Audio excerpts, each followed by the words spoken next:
Hello, welcome once again to Living and Active. You have found yourself in the not very active but still very much alive playlist that is called the Watchful Nomad. I know if you're watching these things in order that they're published or whatever, it's not going to make much difference to you, but if you go back through to the channel and you watch things according to the playlists so you can see the development of ideas in order. Some people do that kind of thing. I'm not saying you have to, but uh, that's kind of what I did from the beginning to sort of compartmentalize and keep things from getting too cluttered.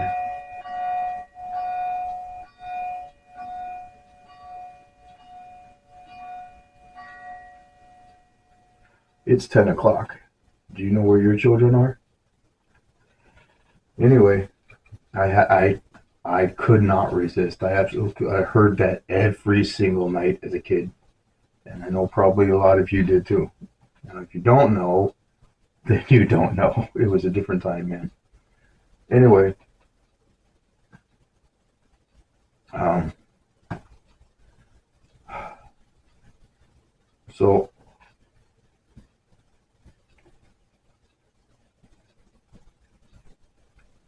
we got some stuff going on. Um, but much like any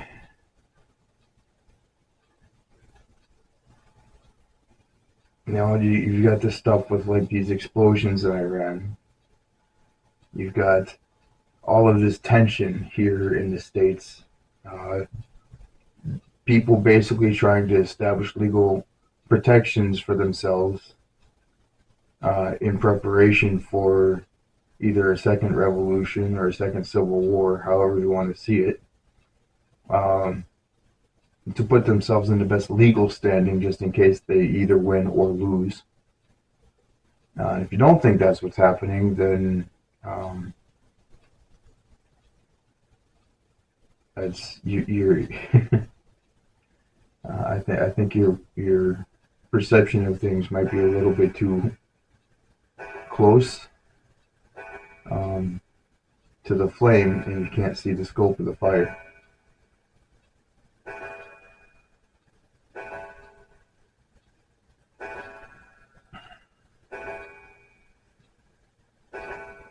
It's still 10 o'clock. Anyway,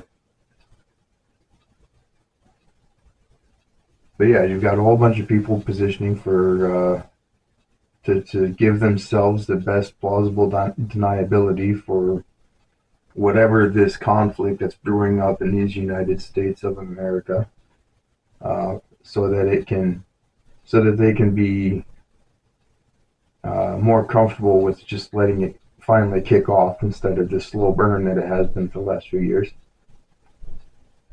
The global stage is just nuts. I'm seeing things like, the joint military operations between Iran and China and Russia have been canceled as of right about the same time all of those explosions happened in Iran. Uh, I've heard that I've seen that Poland is having some concerns. They're hunkering down for some sort of emergency military action. And as you all know, if you've been paying any kind of attention whatsoever, things are just not great everywhere. And by the way, I considered putting on my, I can't see it. I considered putting on my nifty black cowboy hat, but I figured my official Gen X thinks alarmingly unperturbed cap was a better call for this video. So So yeah, yes, the world is getting ready to rip itself apart. This country is getting ready to rip itself apart. Everything that we have been counting on to sustain us when the bottom finally drops out. That's weird. My internet just decided it doesn't want to work right now. Uh, is about to be done away with and replaced so that it no longer matters. So it doesn't matter right now.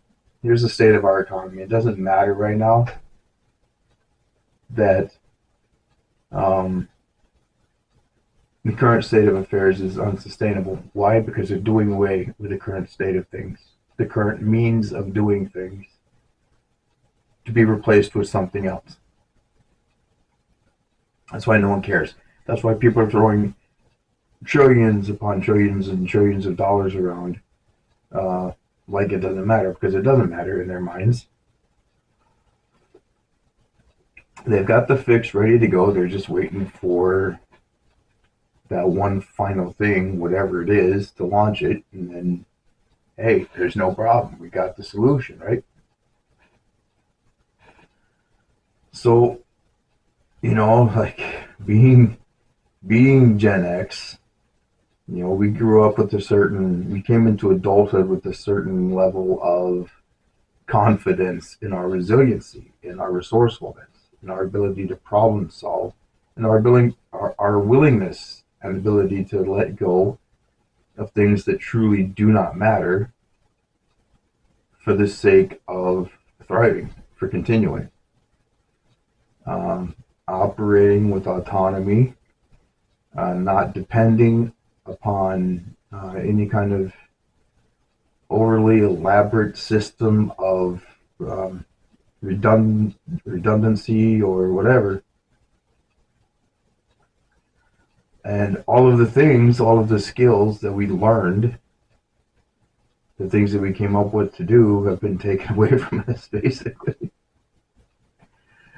We're not completely helpless, don't make that mistake, but, just all of the things that we would have just naturally gravitated towards in the middle of collapse are no longer viable, for the most part.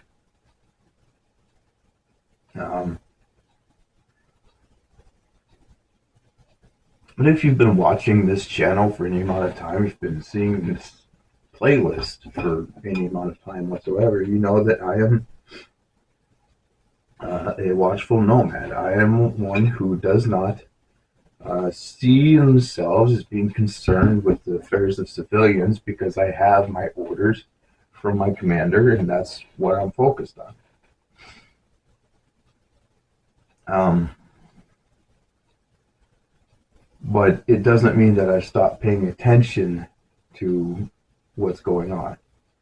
Any operative, I don't care what it is, if it's fire and rescue, if it's military, whatever it is, anyone who operates in terms of things like huge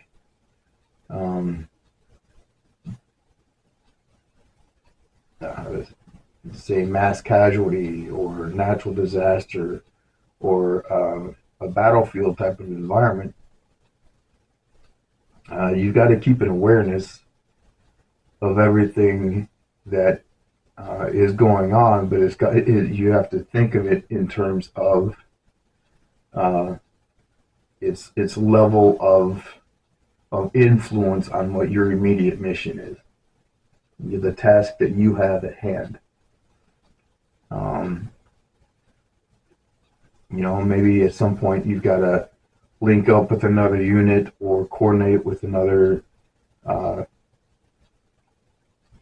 ladder battalion or something in the event of a multiple alarm fire or whatever.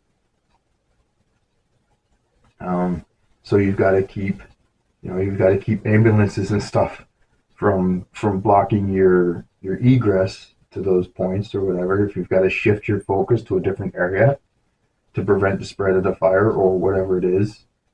But in the meantime, you still got a fire to deal with. You still got people that are counting on you to be able to stay focused even when you have 5 million things screaming through your head, all vying for attention.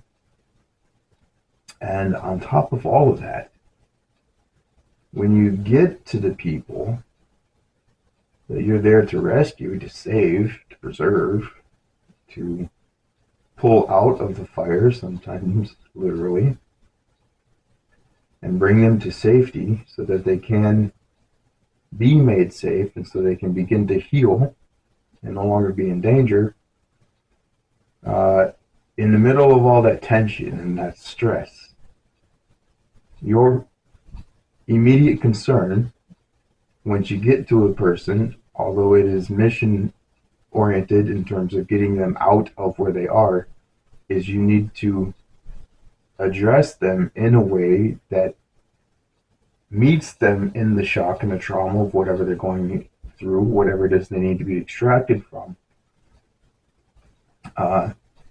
so that they can gain, and you have to do this as quickly as possible, so they can gain the trust in your ability to do the thing you're there to do, to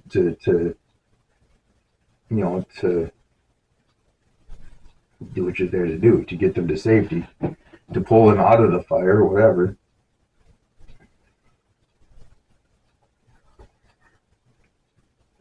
So you might be, even with your own emotions all ramped up and everything else, maybe you were coming through a hallway and, the ceiling partially collapsed and you got knocked on the shoulder with a burning piece of 2x4, but you still had to go find the kid.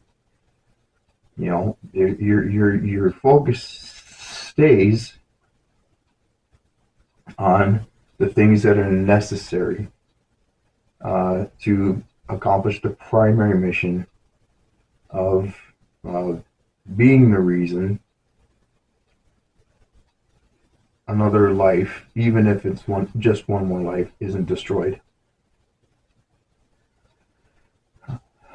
To prepare for all of these things, it's monstrous work. You've got to make sure that all of your equipment is up to date. You've got to, you got to make sure that you're well versed in techniques, tactics, training, whatever. Whether it's civilian or military, it doesn't matter. You've got to make sure that you have a proper understanding of communication networks, logistical support, all of these things. These are all the background things that you have to be maintaining and doing constantly before you get to the main stage, as it were, of the big crisis that the cameras are going to show up to.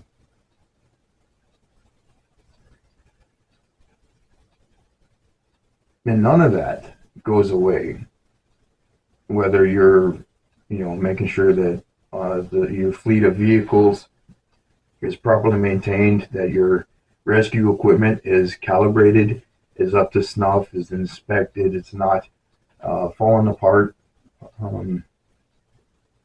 making sure that what you think are the capabilities of whatever trauma center you might be bringing people to are accurate, so you don't overload what has become a weak point in the system unknowingly and cause a bigger concern.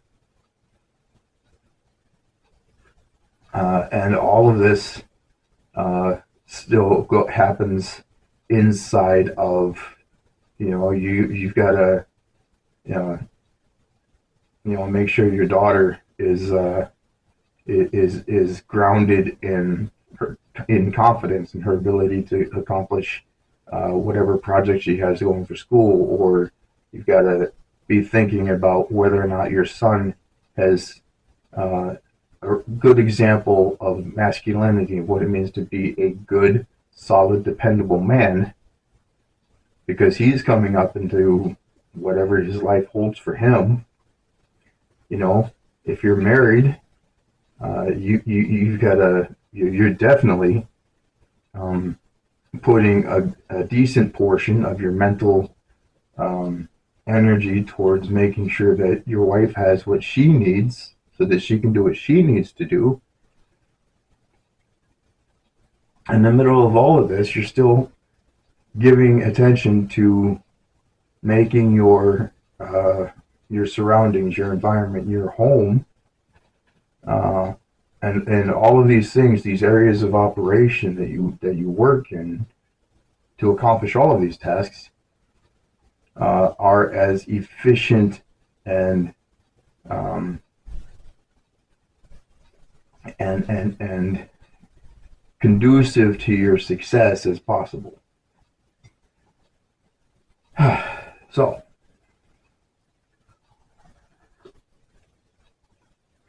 the world is literally uh, hitting the NOS button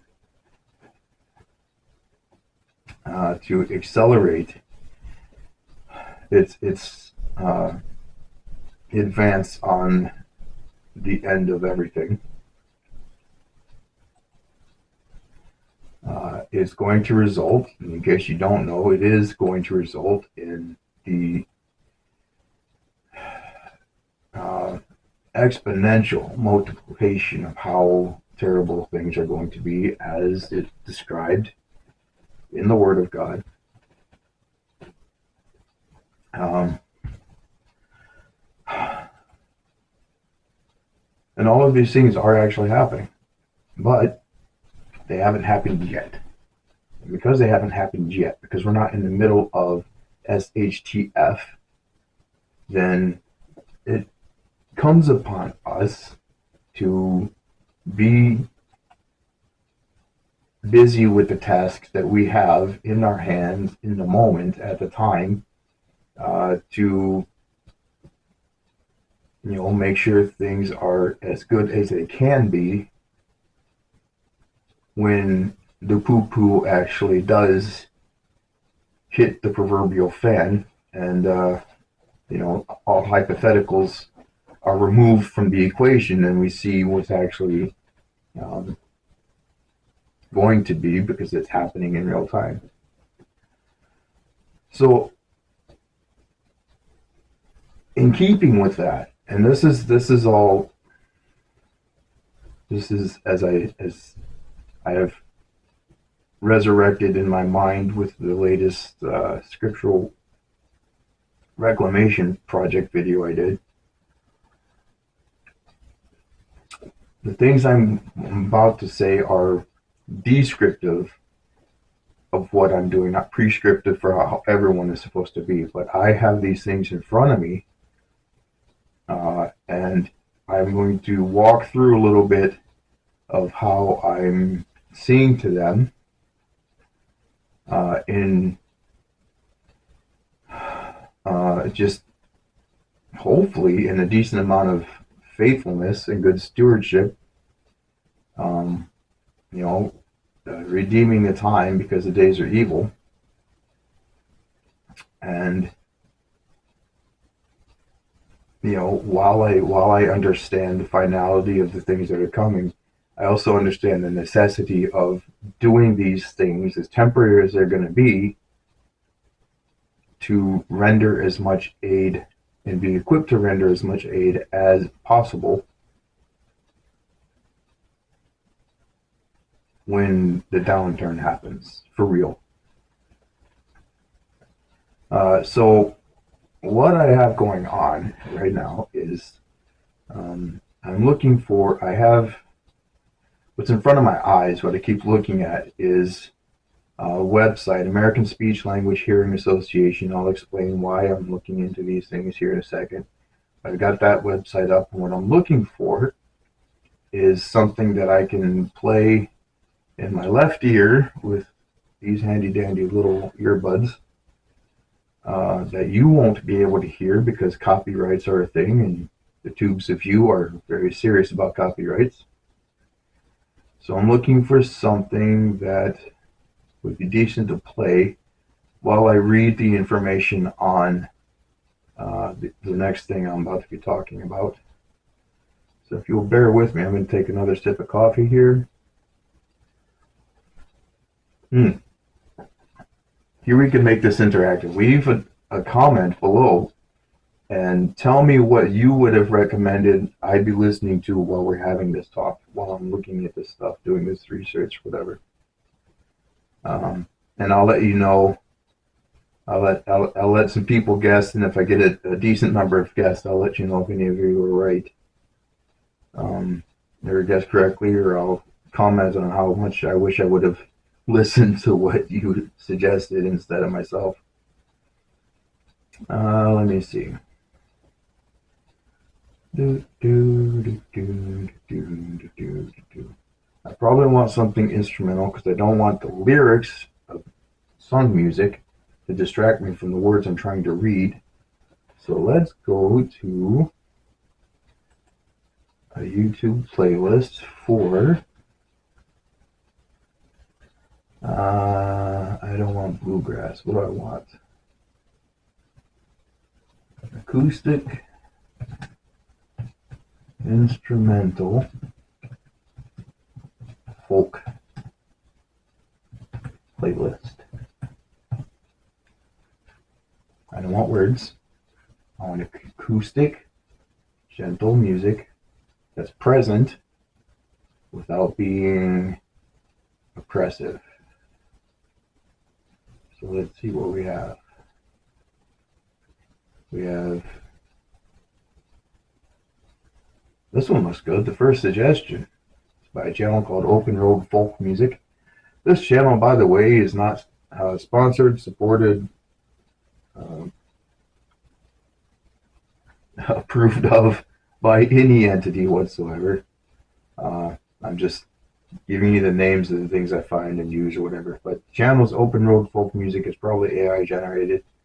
The title of the playlist is Instrumental Acoustic. See, I just ruined the game.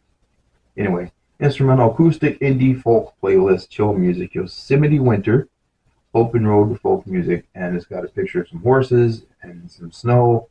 It looks really cool, so I'm going to be playing that. It's 4 hours long. So I guess write down in the comments what you would have preferred to be listening to if you were the one doing this video, or a better idea. Oh look, there's black bears. I like it already. But I'm not here for the visuals. I'm here for the sound, because the ringing of the ears is a thing. So here's what I have going on. The third total Living&Active live gathering is slated for this coming Thursday. What day is that? That's the wrong month. Thursday the 5th of February. No. I am absolutely jacked up. I'm glad I looked at this. It's the first and third Thursday. Yeah, okay. So yeah, the first Thursday, the 5th, is my next Living&Active live meeting. I have heard that there is the possibility of a deaf or hard of hearing person joining the gathering at the Lancaster location on Thursday. So I've got some. I try not to front load too many things into what I bring to these meetings. Excuse me, because I don't know what I'm going to find. I don't know who's going to be there, who's not going to be there. I don't know what they're going to need. And this is all about finding what people actually need, not presenting them with an itinerary or a list of things that they're allowed to address through the gatherings or whatever. It's actually finding people where they are and addressing what they actually need, not being presumptive or forceful or exploitive about it. So I don't know. So that, and I haven't heard from anybody else specifically of anybody planning to go to the next Lancaster gathering that has anything that needs to be prepared for. So I'm working the end of the next Boscobel gathering, which is on, bring up the calendar, which is on Tuesday the 10th. And at that meeting, I'm pretty confident that the information that I received at the last Boscobel gathering, that there is going to be a young woman and her mother there, possibly, cognitive, intellectual disability, and there might be an opportunity to expand my own knowledge and familiarity with what is called, something that is called AAC, augmentative and alternative communication, AAC. The website, American Speech Language Hearing Association, ASHA, and the website is asha.org. In case those of you following along might want to pick up a notion to do something like this in your areas, wherever you might be. And it looks like from this website so far, it's very much a professional website, which means it's going to be tied to all of the trappings of professional therapies and healthcare provision and everything else. By the way, the playlist playing in my ear is working. It's very soothing. It's very nice.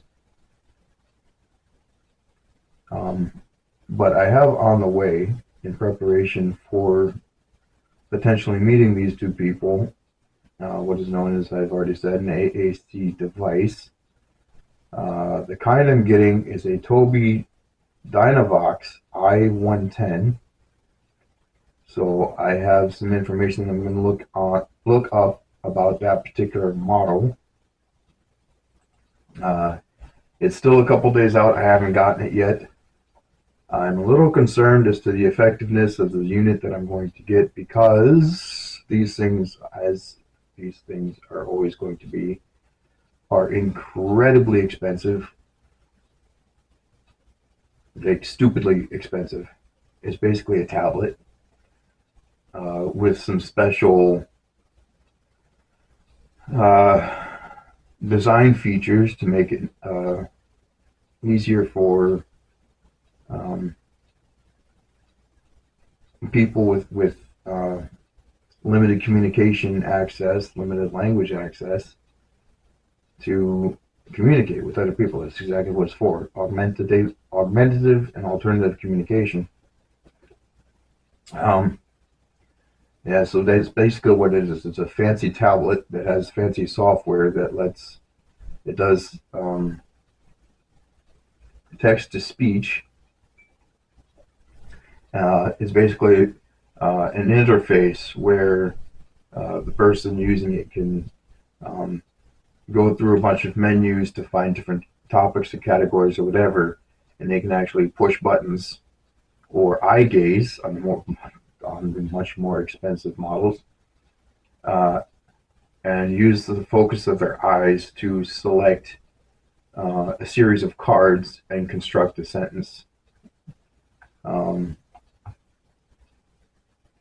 So just like I'm interested now in, well, now I always have been, in learning both ASL, American Sign Language, and SEE, Signed Exact English,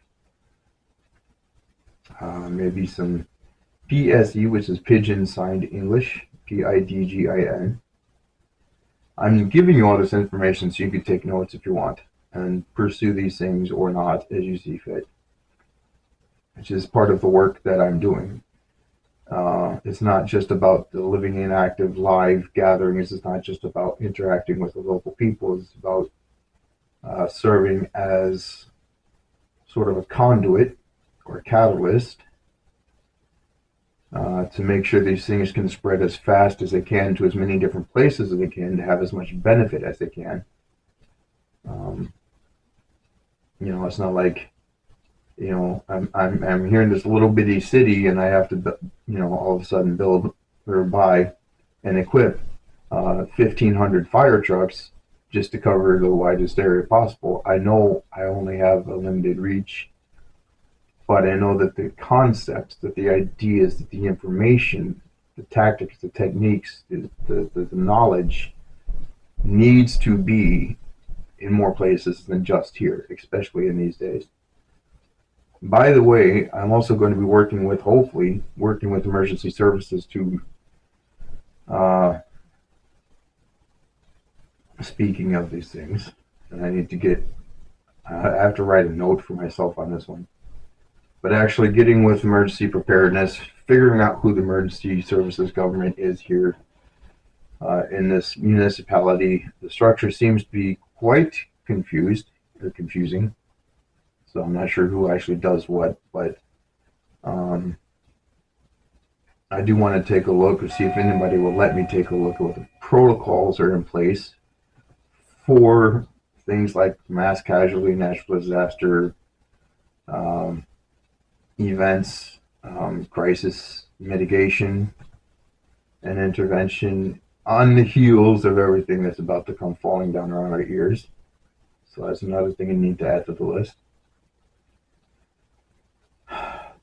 But as I'm doing this, as I'm getting ready for Thursday and getting ready for the following Tuesday, I also know that I need to steward my activities of living space around here uh, differently so that I can preserve as much energy and stamina as I can to do these things once I start making contacts with people that actually need more direct interaction than I can currently provide with all of these things that I'm doing. If I don't take steps now to address my efficacy and efficiency. So what I'm doing while the Living and Active live gatherings are still very low impact, as there's like I'm in that weird uh, Genesis phase where like the people that know about it don't need it, and the people that need it don't know about it. So there's that. But what I need to do is I need to get. Some of you might know I've actually been preparing my living space for these larger things for years. I've got redundancies, whatever, blah blah blah. Even the surprise need to move last year, right in the middle of all of this, still able to streamline things and salvage a good part of that effort, so that I could still have things available between my 1 bedroom apartment living space and my storage unit. Um, but so that's pretty much almost kind of settled.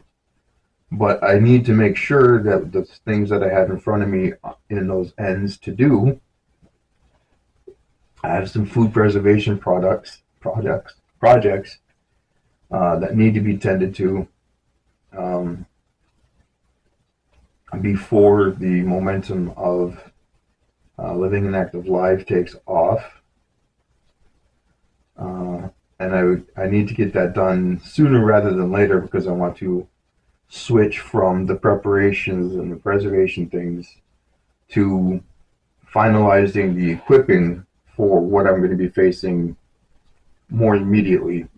All the background stuff, the economy of goods and all that other thing has been taken care of, whatever. And now I need to focus on I need to focus literally on the task at hand. Making sure that the effectiveness of anything that I might be called upon to do, that anybody who takes this kind of thing on in these last days might be called upon to do, can be maximized. And I don't need to have, um,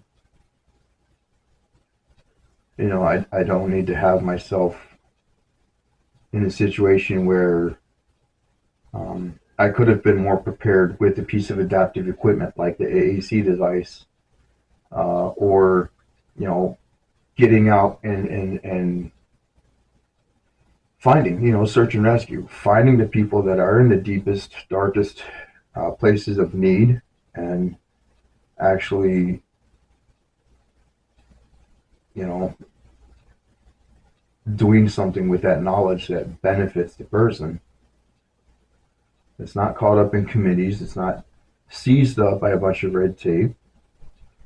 Not waiting for anyone's permission, because time is short.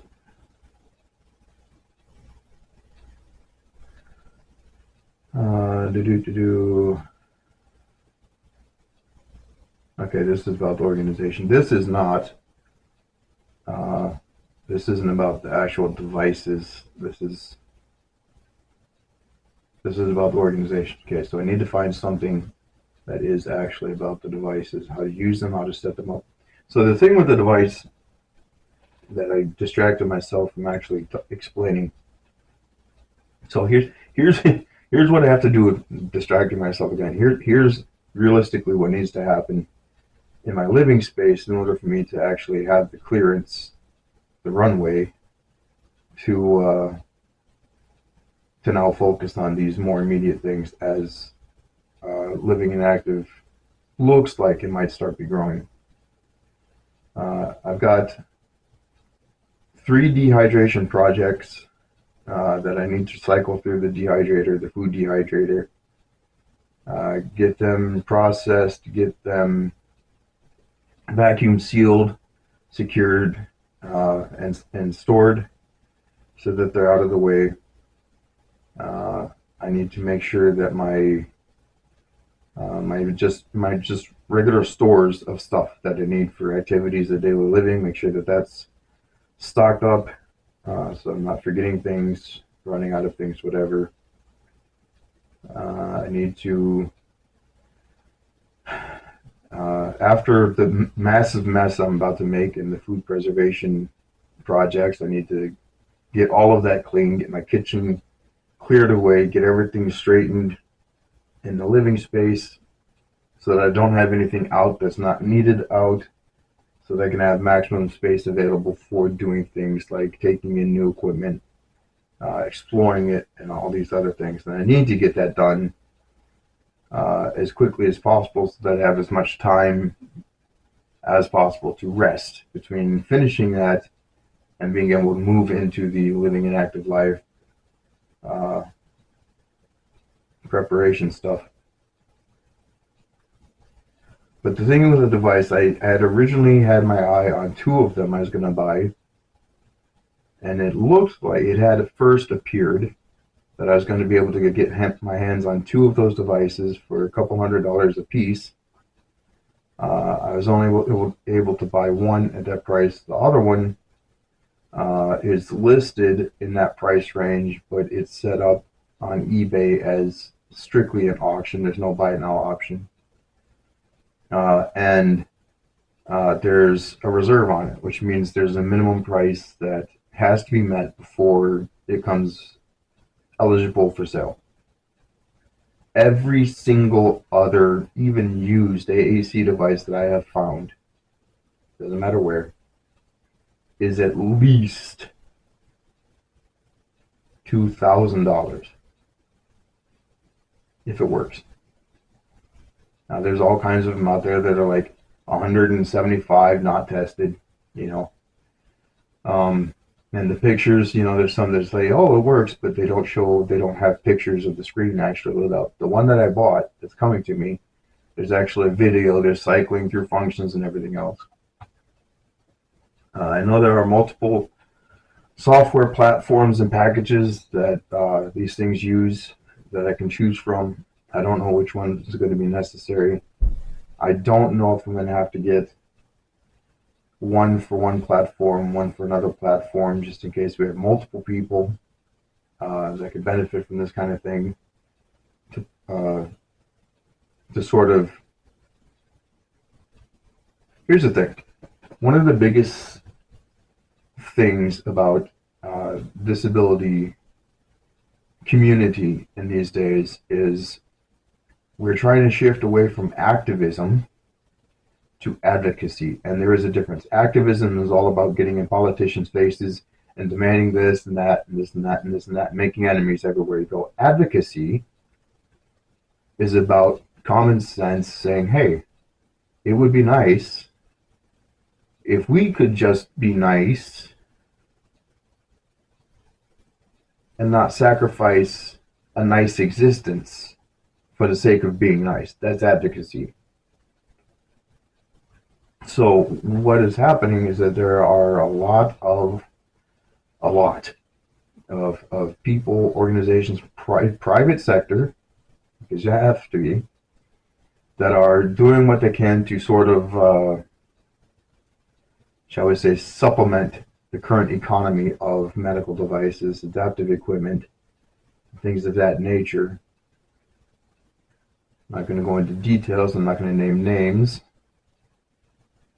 But there are a lot of us out here that are looking for ways to ease some of those burdens for the sakes of the families, the disabled people themselves, and the people who love them, who would like to see them have an improved quality of life, but can't, you know, can't get involved in the just massive amounts of bureaucracy and consumer debt that are involved.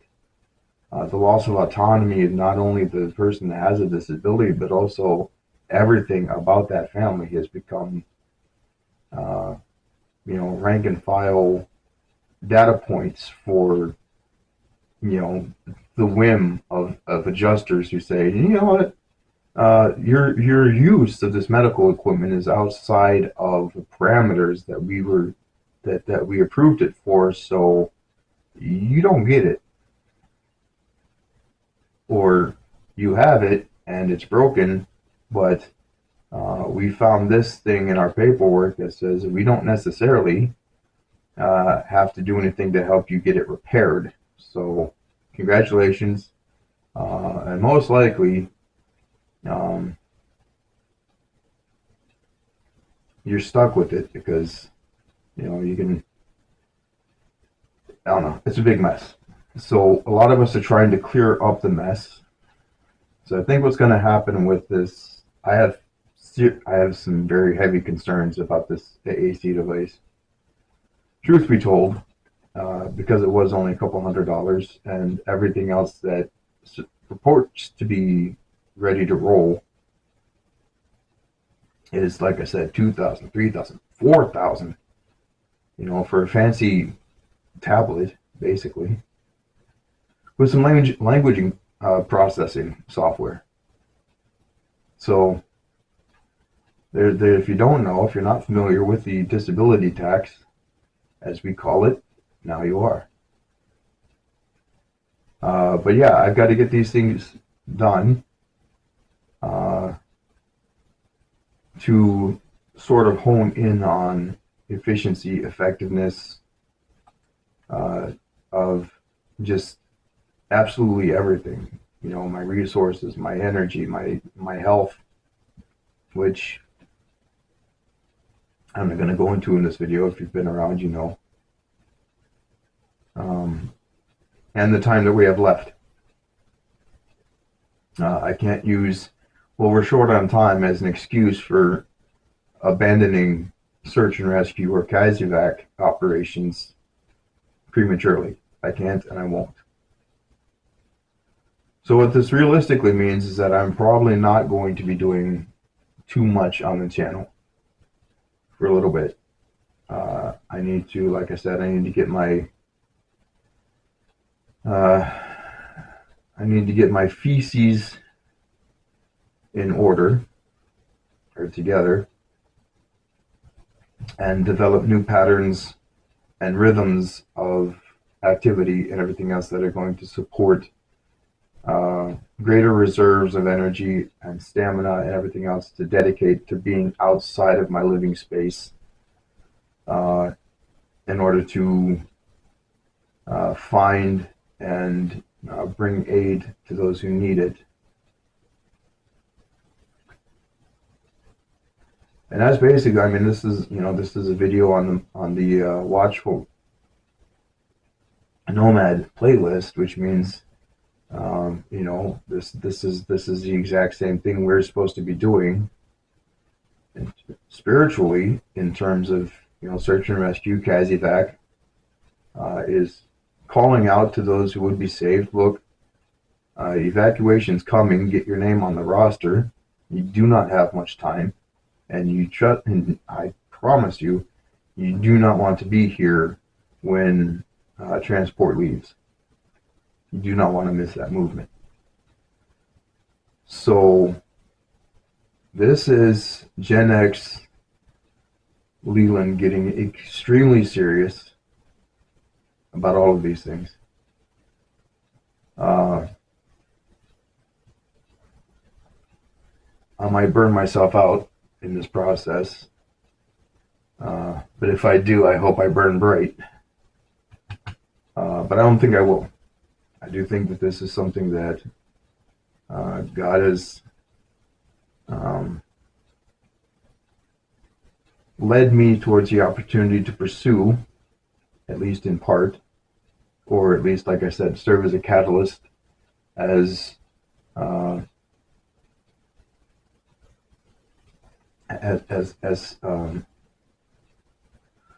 one planting the seed. Hopefully, it's taken far and wide, planted elsewhere, to great, to 30, 60, and what is it, 10, 30, and 60 fold increase in crop yield. But I'm serious. Things are going to get nasty and ugly and everything else, and I need to have everything in place before they do. I will trust the Lord to help me with that, because He has said He will. I will trust the Lord to keep me from danger within reason. I also know for a fact that that doesn't mean that I can expect to just be filed away inside my living space while everything crumbles around me and be okay.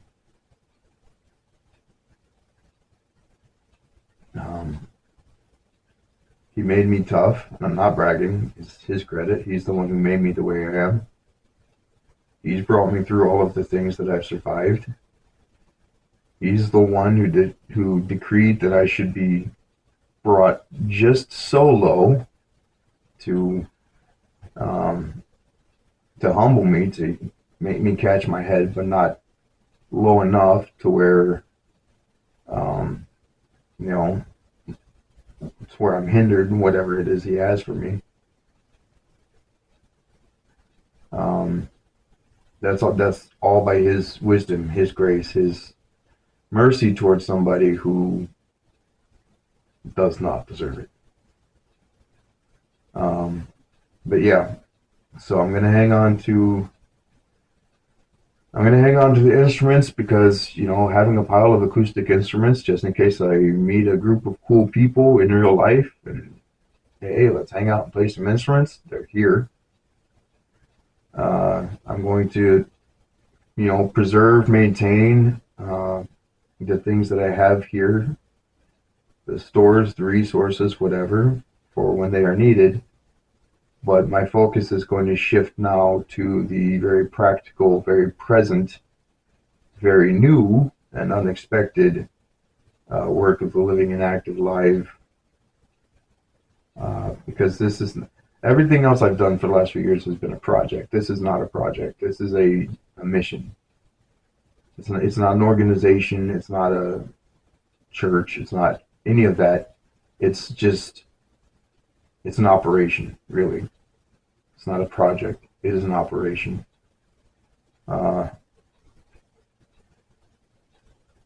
And in the dream I had in June of 2019, I was standing around in civilian clothes while, my unit got all kitted up and deployed around me, and I was wondering, well, where are my orders? What am I supposed to do? Where's my gear? Where's my uniform? And then the end of that dream was, I've got something else for you to do. So if this is it, that's what I'm going to do. So I might become, I say this so many times, but it's practically true.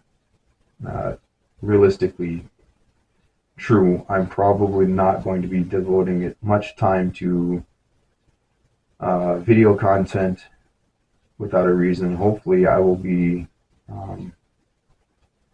busy, very busy. The first thing I need to get busy with is finding out what I'm going to need in terms of further expenses to get the programs I need onto this AAC device so it can be used. Because it doesn't look like it's got anything beyond the standard startup screen, so it's probably white. In which case that means I need to buy at least one software package, which starts at like $175 from what I've heard.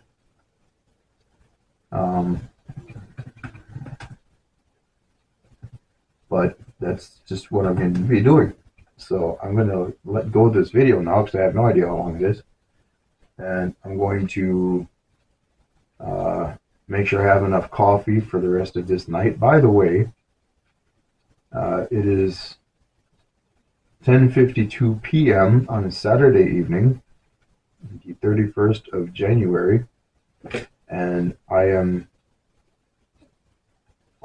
4 or 5 days away from the next Living and Active live gathering, and I am under the pressure of deadline for something that's like 5 days away in terms of things that most people can probably take care of in a single day, just because of how long everything takes me to do. But yeah, I'm going to check my coffee stores, probably get a snack ready or whatever, and then I'm going to hunker down, keep listening to the playlist, and figure out what I need where I can find software for at least this one device, see if I can set up another device with a different software that's needed for a different level of language and accessibility, and then look and see what else I'm going to need in terms of blind, visual impaired, deaf, hard of hearing, and then just adaptive equipment and things that just mobility devices, things that are going to be helpful for newly injured spinal cord injuries. It takes a long time to learn and get used to all of the things that come with a spinal cord injury. Being paralyzed, being in a wheelchair, it comes with a lot of stuff. Not just stuff, but different ways of doing absolutely everything. That's one of the kinds of people I've been told that people are trying to get the information about the Living and Active live gathering to, so that they can benefit from. Newly injured quadriplegic, having some problems, but he's not alone. They've been brought to my attention by two separate people in two separate towns, and they both, I guess, are neighbors to this person. So hopefully between the two contacts, then something can be brought about. But yeah, I've got a lot of work to do. So I'm going to let you go. And for real, Hebrews 11:6, without faith it is impossible to please God, because those who come to God must believe that He is, and that He is a rewarder of those who seek Him. And until next time, if there is a next time, and there might not be, God be with you.